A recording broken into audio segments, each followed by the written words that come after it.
ልንገራችሁ፣ ሰይጣን በጌታ በኢየሱስም የተመታ ይሁን። አሜን። በቃ የሚያስፈልጋት የክርስቶስ ቤተክርስቲያን የጣለችው ይህን ስለሆነ ይህን ነው ማንሳት ያለባት። አሜን። ጌታ የተመሰገነ ኢየሱስ ክርስቶስ ጌታ ነው። ደግ ናት ቤተክርስቲያን። አማኝ ደግ ነው። አማኝ ክፉ አይደለም። አማኝ ደግ ነው። ቤተክርስቲያን ደግ ናት። ወዳጆች ሆይ የአምላክ ፍቅር ያላት ቤተክርስቲያን፣ የአምላክ ፍቅር ያለው አማኝ ደግ ነው። በደጅ ላለው በውስጥ ላለው በሁሉ ለሰው ሁሉ ደግ ነው። ጌታ የተመሰገነ ይሁን። ቀለም ሳይለይ፣ ጎሳ ሳይለይ፣ ዘር ሳይለይ ቤተክርስቲያን ደግ ናት።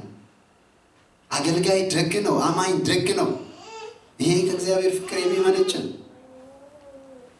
ጌታ የተመሰገነ ይሁን። ክብር ለእግዚአብሔር ይሁን። ፍቅር ይታገሳል፣ ቸርነትን ያደርጋል።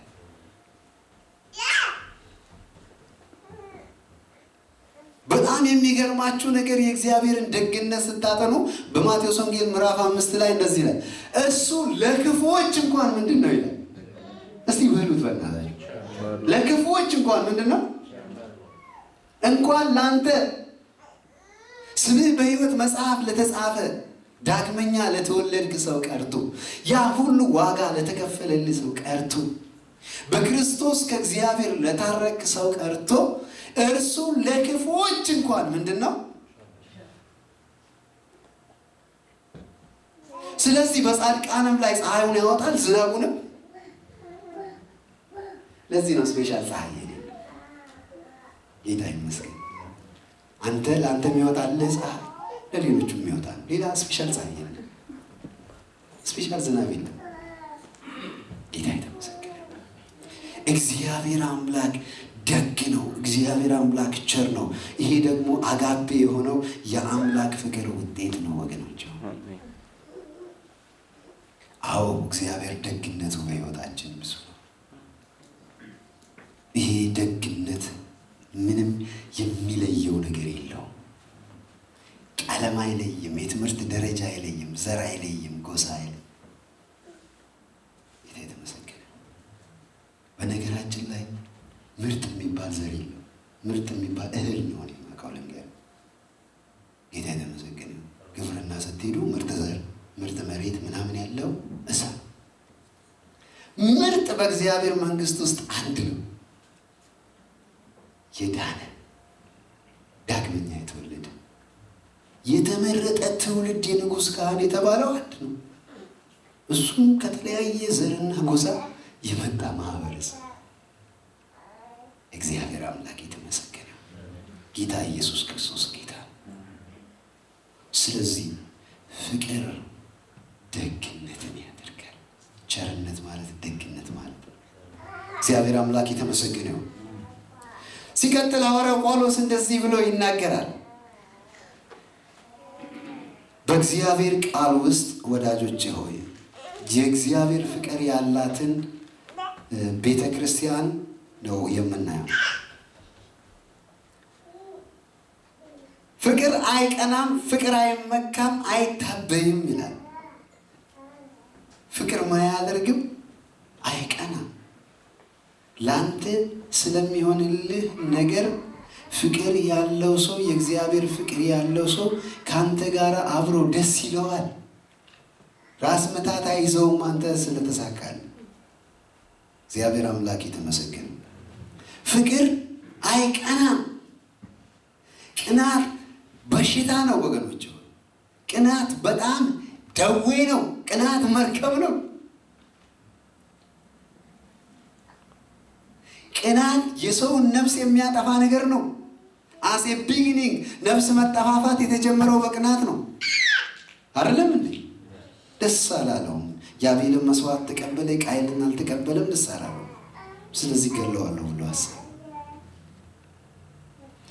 ሳኦል በዳዊት ላይ ያንን ሁሉ መከራ ያመጣው ለ40 ዓመት ሲጠና ሲጠቀለል 3 ፊደል ነው።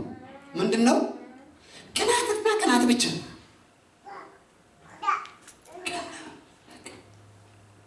ቅናት ደግሞ ካላጠፋ ካልገደለ ምን አያደርግም ይላል እግዚአብሔር ቃል አይመለስም።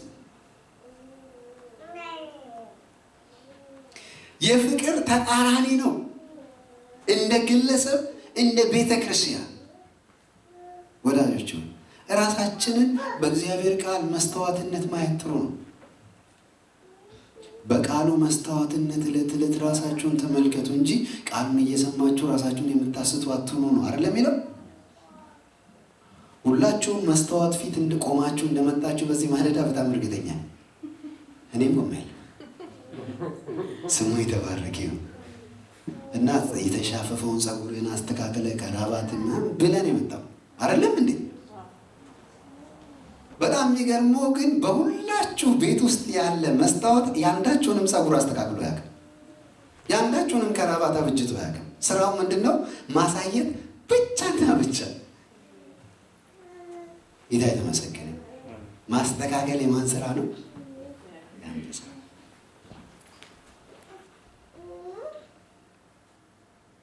ሌሎች ሰዎች ሲሳካላቸው ሲቃናላቸው ምን አይነት ስሜት በውስጤ ይሰማል? ሌሎች ሰዎች ጥሩ ነገር ሲሆንላቸው እኔ ምን አይነት ስሜት በውስጤ ይሰማል? ጌታ የተመሰገነ። ዳዊት ወጣና ጎልያድን ግው አድርጎ ሲመጣ ዳዊት እልፍ ሳኦል ሺህ ምናምን አለ። ምክንያቱም ሳኦል ከገደለው ፍልስጤማዊ ይሄ አንዱ ጎልያድ ይበልጣል ማለት ነው። ስለዚህ ሰውየው በቃ ምን ቀረኛል? የቀረችኝ እኮ እቺ መቀመጫ ነች አለ። በቃ ሌላ ምን ቀረኝ? ስለዚህ ፕላን መንደፍ ጀመረ። ከዛ ቀን ጀምሮ ፕላን መንደፍ ጀመረ። በስውር በግልጽ በምናምን ብሎ በቃ። ስለዚህ የመጀመሪያው ፕላን ምንድነው? በጣም ይገርማል። በቃ የንጉስ አማች እንድትሆን ፈልጓል። ይሄ በኪንግሺፕ አሰራር ውስጥ ያለ ነው። ኦል ኦቨር ዘ ወርልድ ነገስታቶች የሚያስቸግራቸው ምናምን ሰው ካለ ሊተሳሰሩት በጋብቻ ነው። ይሄ የኪንግሺፕ አሰራር አንዱ። እኔ ማንኛ ለዳዊት አልገባውም ለንጉስ አማች ይሆን ዘንድ ምናምን አለ። አረ ቀላል ነው። ምንም አይፈልግም ንጉሱ። የንጉስን ለማጨት የሚያስፈልግህ ጥሎሽ የስንት ፍልስጤማውያን እንትን ማምጣት ነው አሉት? 100 እንዴ! መቶዎቹ ሰዎች በማጂካል አርት የደነዘዙ እኮ አይደሉም። ሄደ ብልታቸውን ስቆርጠው ዝም ብለው የሚያዩ ይነው። ሳውል ግን ምን አለ ይላል? እዛው ሄዶ በፍልስጤማውያን እጅ ይውደቅ እኔ ከመመታው አለ። እዛው እነሱ ገደሉት ይባላል። አቦ አንተ ቸሩ መድኃኔዓለም ሰዎቹን አይገትርለትም ለሰውየው። ሄዶ ቆርጦ ይኸው 100 ሲለው የባሰ ክው ሰውየው በቃ። እንዲህ አይነት ስትራቴጂ በዚህ ሰውዬ ላይ አይሰራም ማለት በቃ በጦር ምናምን ግንባሩ ምናምን ብሎ መገላገል ነው እንጂ እንደዚህ አይነት ነገር አይሰራም። ይህ ሁሉ የመነጨው ከምንድን ነው? ከቅናት። ይሄ ደግሞ ሰው ኔቸር ውስጥ ያለ ነገር ነው። ልንገራቸው፣ ሰው ተፈጥሮ ውስጥ ያለ ነገር። ፍቅር ግን እንደዚህ አይደለም። ደስ ነው የሚለው። ሌላው ሲሳካለት ደስ ነው የሚለው። ሌላው ሲቃናለት ደስ ነው የሚለው። ሌላው መልካም ነገር ሲሆንለት ደስ ነው የሚለው። ፍቅር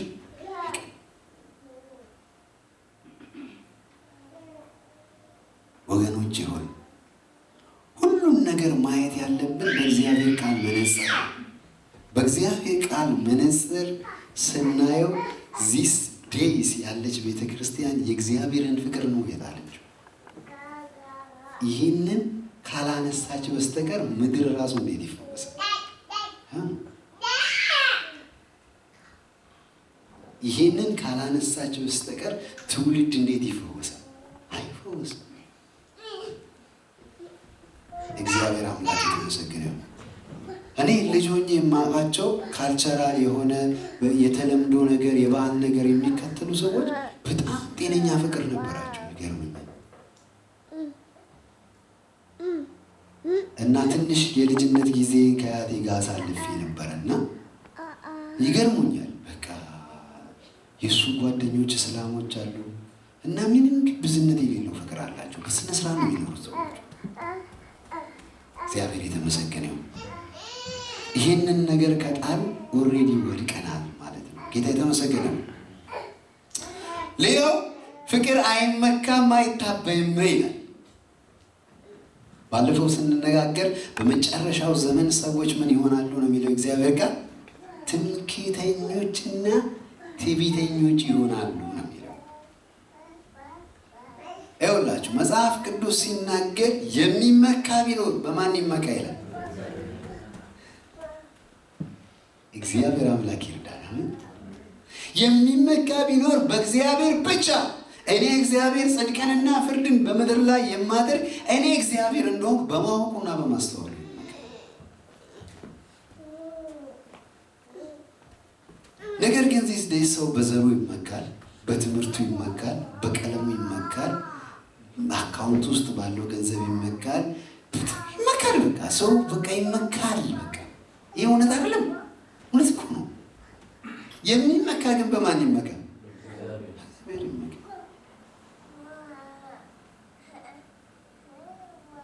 ፒኤችዲ ሰዎች ያላቸው ጨርቃቸውን ጥለው ጫተራ እኮ ሴጣን ተጫውቶባቸዋል። ጫተራ ለጫተራ አላተረፋቸውም። የታወቁ ሰዎች በጣም ብዙ ሀብት ያላቸው ከጀርባ ቤታቸው ልጆቻቸው ዘመዳቸው አብዶ በሰንሰለት ታስረው ተቀምጠዋል። የሚመካ ቢኖር በእግዚአብሔር ይመካል። የሚያስመካ ነገር በዚህ ምድር ላይ ምንም የለም።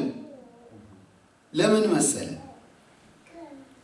አንተ ጌታ ኢየሱስ ሲያገኝህ የመጨረሻ ጨለማ ውስጥ፣ እስራት ውስጥ፣ ፍርድ ውስጥ ሆነን ያገኘ እግዚአብሔር ከዛ ጨለማ ወደ ብርሃን አውጥቶ ያንን እስራት ፈቶልን ከዛ ከፍርድና ከኩነኔ ነፃ አድርጎ ያስቀመጠ ሰው ነው። ታዲያ አንተ በምንድን ነው የምትመካው? አንተ እኮ የመጨረሻ ሰይጣን ሲጫወትብህ የነበርክ ሰው ነህ። አንተ ማንነትህ ካስፈለገ ማለት ነው አይደለም እንዴ? ሰይጣን እንደ ልቡ ሲያደርግህ የነበርክ ሰው ነህ እኮ አንተ ማንነትህ። ኢየሱስ ክርስቶስ የእግዚአብሔር ልጅ ወዶሃልና ከዛ ሁሉ ነገር ገላግሎ እዚያ መጣና አስቀመጠ። ታዲያ አንተ የምትመካበት ነገር ምንድን ነው? ከእሱ በስተቀር ካዳነ ጌታ በስተቀር ከፈታህ ጌታ በስተቀር ከፈወሰ ጌታ በስተቀር የምትመካበት ነገር ምን አለ? እስቲ ያን ነገር ልንገራችሁ። ሁላችሁም ስትመጡ 46 ኪሎ ሻንጣ ይዛችሁ አልመጣችሁም እዚህ ሀገር? ይሄ እውነት አይደለም? ለምን ትዋሻላችሁ? አይደለም እንዴ? ፓስተር 46 ተመዝኖ አየር መንገድ ከነምትነዳው መኪና ነው እንዴ የመጣው እዚህ ሀገር? ከነምትኖርበት ቤት ነው እንዴ የመጣው እዚህ ሀገር?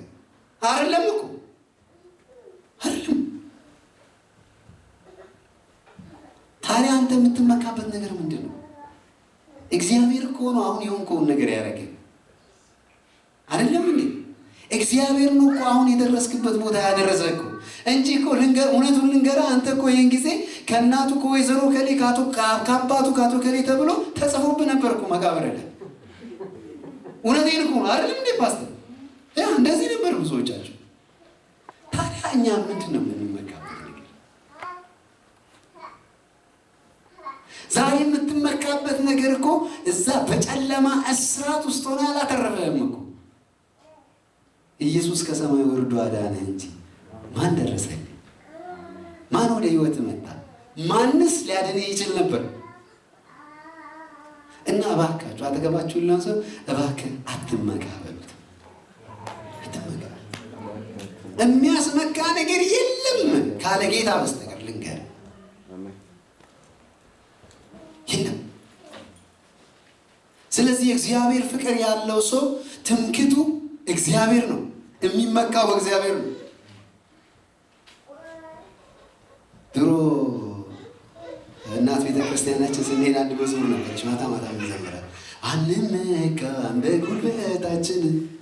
አሴት በጉልበት ብቻ አይደለም፣ በምትመካበት ነገር ሁሉ አትመካ። አለበለዚያ ያንን የምትመካበትን ነገር እግዚአብሔር ዘብጦ በቂት ያስቀምጣል።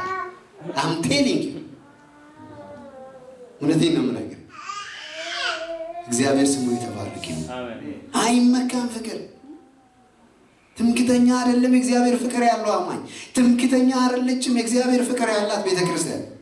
እንዴ ድንጋይ ሰርተን ምናምን በድንጋይ ሁሉ እንመካለን እኮ። ቤተ ክርስቲያናችን ህንጻችን ምናምን አይደለም እንዴ? ሰው በህንጻ ሁሉ የምትመካ እኮ ነች የዘንድሮዋ ቤተ ክርስቲያን አይደል? በአካውንቷ ምናምን ምናምን በቁሷ ሁሉ የምትመካ እኮ ነች እኮ። ኖ ወይ የምንመካበት ነገር እግዚአብሔር ብቻ ነው። አንድ ጊዜ በጣም የተበሳጨ አገልጋይ ሲናገር እንደዚህ አለ። ይህንን እኮ ነገ ካስቴል ቢራ ሁሉ ቀምተዋችሁ ሊጠጡበት ይችላሉ አለ። እንደዚህ የምትመኩበትን አዳራሽ። እውነት ነው። የሚያስመካ ጌታ ብቻ። ይህንን ደግሞ የሚያደርገው አጋፔ የአምላክ ፍቅር ያለው ሰው ያለው አማኝ ነው። ከነ ስኪንህ እኮ አልተወለድክም እኮ። ከነ ፒኤችዲ የተወለደ ሰው እኮ የለም እኮ አለ እንዴ? የለም እኮ። ስትወለዱ እኮ ጸጉር ሁሉ አልነበራችሁም ብዙዎቻችሁ አይደል? ካደጋችሁ በኋላ ጸጉሩን ያወጣችሁት እኮ ካደጋችሁ በኋላ እኮ አይደል? በተለይ የነጭ ልጅ ሲወለድ በጣም ገርሞ በቃ እዛው ሲዘን አይቻል ምንም እኮ በቃ ሁሉ ነገር እግዚአብሔር በሂደት አንተ ላይ ያመጣው በቸርነቱ የሰጠ ነገር ነው እንጂ እኮ ምንም እኮ ዋስትና የለም ከእግዚአብሔር ውጭ። ስለዚህ ፍቅር ባለው ነገር አይደለም፣ ሰው በእግዚአብሔር ነው የሚመካው። በዘሩ አይደለም፣ በእግዚአብሔር ነው የሚመካው። በትምህርቱ አይደለም፣ በእግዚአብሔር ነው የሚመካው። በመልኩ አይደለም፣ በእግዚአብሔር ነው የሚመካው። እግዚአብሔርን የሚወድ ሰው በእግዚአብሔር ብቻ ይመካል። እግዚአብሔርን የሚወድ ሰው አይታበይም። የአምላክ ፍቅር ያላት ቤተክርስቲያን አትታበይም። የአምላክ ፍቅር ያለው አማኝ ትዕቢተኛ አይደለም፣ ይልቁንም ትሁት ነው እንጂ። ለምን ነው ታውቃላችሁ?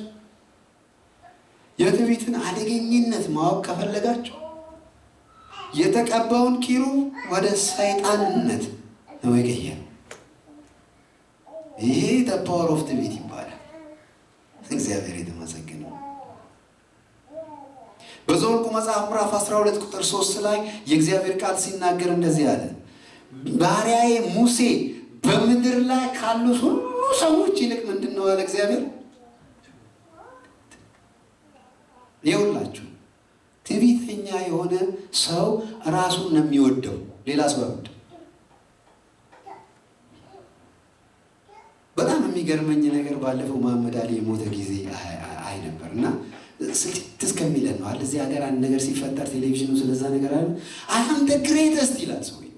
አይ አም ዘ ግሬተስት ነው የሚለው። በቃ አም አንድ ሰው አም ዘ ግሬተስት በቃ እግዚአብሔር ነው።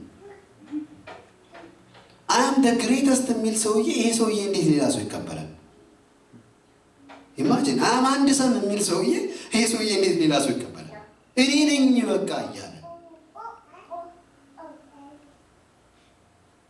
ትሁቱ ሰው ግን ወንድሜ ከኔ ይሻላል ነው፣ እሷ ከኔ ይልቅ ቆንጆ ናት፣ እሱ ከኔ ይልቅ አዋቂ ነው የሚለው ትሁቱ ሰው ነው እንደዚህ የሚለው። እሱን ጠይቀው እሱ ከኔ የተሻለ ጥሩ አይዲያ ያለው ነው የሚለው። እግዚአብሔር አምላክ የተመሰገነ። ትሁቱ ሰው ስለ ሌላው ሰው የተሻለ ነገር ነው የሚያስበው። ለዚህ ነው እኮ ሙሴ እግዚአብሔር መጣና እንደዚህ አለው፣ ይህንን ህዝብ እዚህ ምድረ በዳ ላይ ጭጭ ለማድረግ አጠፋዋለሁ፣ አንተን ደግሞ ለተሻለ ህዝብ አደርግሃለሁ አለ። ሙሴ እንደዚህ አለ፣ ይህንን ህዝብ ከምታጠፋ እኔን ከህይወት መጽሐፍ ላይ ምን አድርገኝ? ከምን ላይ? ከድር መዝገብ ላይ እኮ አይደለም፣ ከድር መዝገብ ላይ እኮ አይደለም። ለአንተ ብዬ እኔ ገሃነም ልግባ? እኔን ደምስሰኝ ከህይወት መጽሐፍ ላይ። ኢማጂን። በእርግጥ ትሁት ነው ይሰው። እግዚአብሔርም እግዚአብሔር ስለሆነ ስለሚያውቅ ነው የተናገረልን። ከህይወት መጽሐፍ ላይ ደምስሰኝ። አንተ ያ ህዝብ እንደዚህ የሚባልለት ህዝብ ነው። በየቀኑ እኮ ድንጋይ፣ ስጋ አምጣ ድንጋይ፣ ውሃ አምጣ ድንጋይ፣ እንጀራ አምጣ ድንጋይ፣ ከግብፅ ማናውጣ አለ ድንጋይ። አንድ ቀን እኮ ቴንኪው ብሎ እኮ ያቁም። አንተ አንድ ቀን እንደ ሙሴ የሚያሳዝነኝ ሰው አንድ ቀን ቴንኪው ብሎ ጌታ ይባርክ፣ እንደው እግዚአብሔር አንተን ተጠቅሞ ይሄን የግብፅ ቀንበር ሰበረልን፣ ነፃ አወጣን፣ እንደው እግዚአብሔር ይባርክ ምናምን ብለው ያውቃሉ? ይኸው ይዘዳል አንድ ቀን ብለው ያው ታዲያ ለእነዚህ ሰዎች ብዬ እኔ ከሕይወት መጽሐፍ ደምስሰልብኝ ብዬ እነሱን ከምታጠፋ እኔን ደምስሰኝ።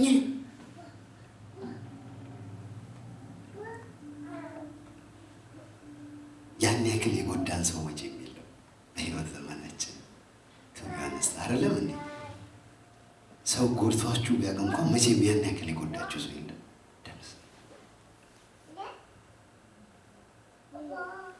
እግዚአብሔር አምላክ የተመሰገነ።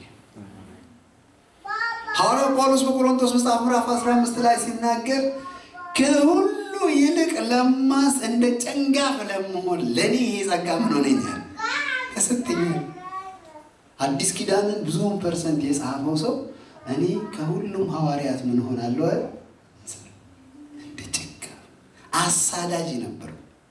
ይህንን ሐዋርያ ተብዬ ልጠራ እንኳን የማይገባኝ ነገር ግን እንዲሁ በጸጋው ይሆንኩ።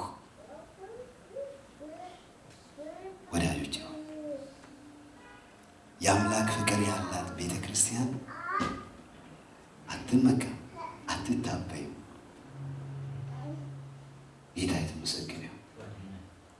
ይሄ ደግሞ ሰዎች ከእግዚአብሔር ጋር መኖር የሚያስችላቸው ሰው ከሰው ጋር መኖር የሚያስችለው መሰረታዊ ነገር ነው። ለሰይ ያሬድን እኔ ካንተ እበልጣለሁ እያልኩት እኔ እንዴት ብዬ ነው ከያሬድ ጋር ነው እኔ ነኝ የምበልጥ እያልኩት ያሬድ እኔ ካንተ አንተ ከኔ ትበልጣለህ ብለው ግን አይ አንተ ነህ ከኔ የምትበልጠው ነው እንጂ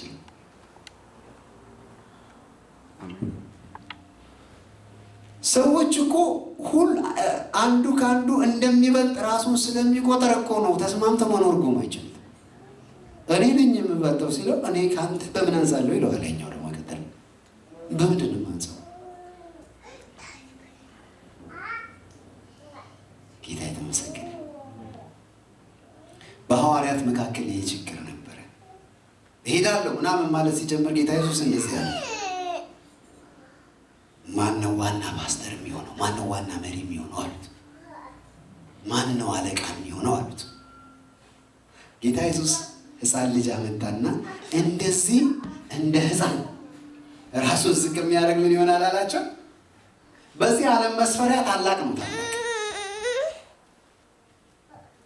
ስለዚህ አይዲዮሎጂያቸው ሁሉ ተመታ። ስለዚህ ጴጥሮስ ጋር ስትሄድ ዮሐንስ ነው ከኔ የሚበልጠው ይልሃል።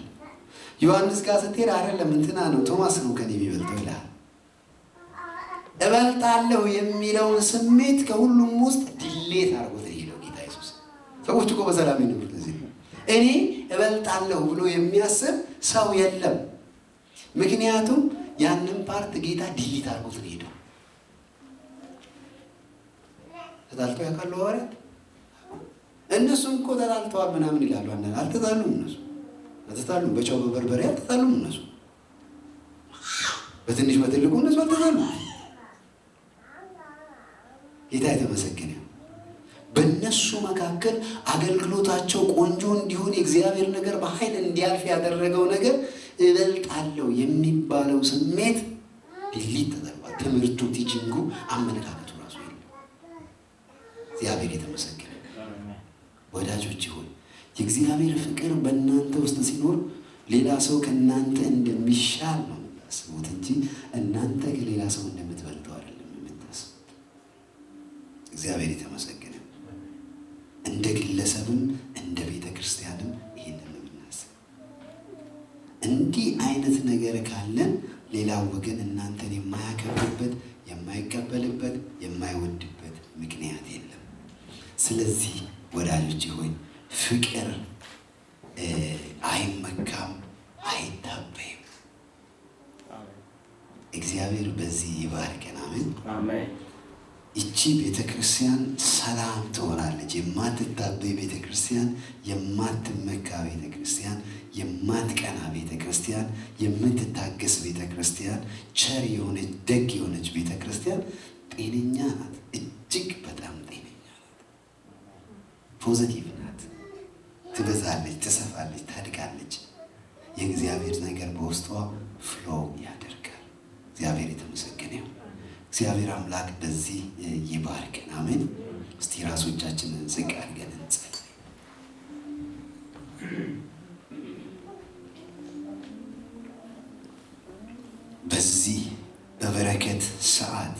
የበረከት መልእክት በሚተላለፍበት በዚህ ጊዜ ውስጥ እግዚአብሔር አምላክ አጋፔ በሆነው በራሱ ፍቅር ይባርከን። አሜን። በፍቅር ያድሰን። አሜን። የእግዚአብሔር ፍቅር በውስጣችን ይቀጣጠል። አሜን። እግዚአብሔርን እንድንወደው፣ እንድናመልከው፣ እንድናገለግለው የሚያደርግ ሰዎችን እንድንወዳቸው፣ እንድናገለግላቸው የሚያደርግ እንድንታገሳቸው የሚያደርግ ደግነት እንድናደርግላቸው የሚያደርግ ያ የአምላክ ፍቅር በክርስቶስ ኢየሱስ ጌታ ስም በውስጣችን ይታደስ። ጌታ መንፈስ ቅዱስ ሆይ እንድትዳስሰን እንድትፈውሰን እጸልያለሁ። ሰይጣን ብዙ ቆሻሻ፣ ብዙ እርም የሆነ ነገር በሰው አይምሮ፣ በሰው መንፈስ፣ በሰው ልብ ላይ አራግፏል። በጌታ በኢየሱስ ስም እጸልያለሁ። በዚህ ሰዓት ቃል እውነት ነው፣ በቃል ቀድሰን ተብሎ እንደተጻፈ በጌታ በኢየሱስ ክርስቶስም በዚህ ቃል እውነትና መንፈስ ነፃ እንድታወጣ፣ እንድታጥበን፣ እንድትቀድሰን፣ ብርሃን እንዲሆንልን በኢየሱስ ስም እጸልያለሁ። ከባረከንስ እግዚአብሔር ሆይ በአንተ ፍቅር ባርከን፣ መለኮታዊ በሆነው ፍቅር ባርከን፣ የሰውን በደል በሚሸፍን ፍቅር ባርከን፣ ሰውን በሚታገስ ፍቅር ባርከን፣ ለሰው ሲሳካ ደስ በሚሰኘው ፍቅር ባርከን፣ መባረክን ባርከን። ያን ጊዜ ያንተ ሕያው መንፈስ በመካከላችን መንቀሳቀስ ይጀምራል። ሰው እንደ ግለሰብ ሪቫይቭ መሆን ይጀምራል።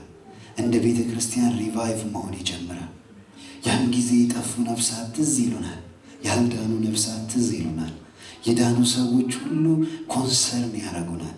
ሕይወታቸው፣ ኑሯቸው፣ አገልግሎታቸው፣ ትዳራቸው፣ ሁሉ ነገራቸው ኮንሰርን ያደርገናል። አቤቱ እግዚአብሔር ሆይ በኢየሱስ ክርስቶስ ስም ባርከን። በኢየሱስ ክርስቶስ ስም ባርከን። በኢየሱስ ክርስቶስ ስም ባርከን። በኢየሱስ ክርስቶስ ስም ባርከን። ጌታ ሆይ ማቴሪያሊ ብትባርከን እንኳን ቸሮች ካልሆንን ለማንም ሰው አይሆንም። አንተ ደግሞ ለሚዘራ ነው ዘርን የምትሰጠው። ለበላተኛ መብልን ብቻ ነው የምትሰጠው። ጌታ ሆይ በእግዚአብሔር ሆይ ቸርነትን በሚያደርግ ፍቅር ባርከን። ሁላችንን ነፃ በሚያወጣ መለኮታዊ ፍቅር ባርከን። ጌታ ኢየሱስ አድሰን። ጌታ ኢየሱስ ፈውሰን። ጌታ ኢየሱስ ሰውን ሁሉ አንተ በምትወደው አይነት መልክ እንድንወድ በኢየሱስ ክርስቶስ እርዳን። ጌታ ሆይ ጠላት ዲያብሎስ በሕዝባችን በምድራችን ላይ ከፍተኛ ነገር እየሰራል። ሰው ለሰው ሊተያይ የማይችልበትን ነገር እያረቀቀ እየጠነሰሰ እየቀመረ አለ። ስለዚህ አንተ ቀድመ እግዚአብሔር ሆይ ያንተን ፍቅር በሰው ሁሉ ላይ እንድታፈስ ጸልያለሁ። በምድራችን ላይ ያንተ ፍቅር እንዲለቀቅ ጸልያለሁ። ሰው ሰውን የሚወድበት ፍቅር እንዲለቀቅ ጸልያለሁ። ዲያብሎስ እንዲከስር በምድራችን ላይ ጸልያለሁ። የሰው ሕይወት እንዳይጠፋ፣ ማንም ሰው ማንንም ሰው እንዳይጠላ እግዚአብሔር ሆይ ያንተ ፍቅር እንዲለቀቅ ጸልያለሁ። ከሰሜን እስከ ደቡብ፣ ከምስራቅ እስከ ምዕራብ ምድሪቱ ላይ ያንተ ፍቅር እንዲለቀቅ ጸልያለሁ። ያንተ ፍቅር እንዲለቀቅ ጸልያለሁ። ምድሪቱ እንድትታሰብ ጸልያለሁ። ምድሪቱ እንድትጎበኝ ጸልያለሁ። ከምድሪቱ ላይ የክፋት አሰራር ተሰብስቦ እንዲታሰር ጸልያለሁ። እግዚአብሔር ሆይ የጨለማ ሥራ ከምድሪቱ ላይ እንዲታሰር ጸልያለሁ።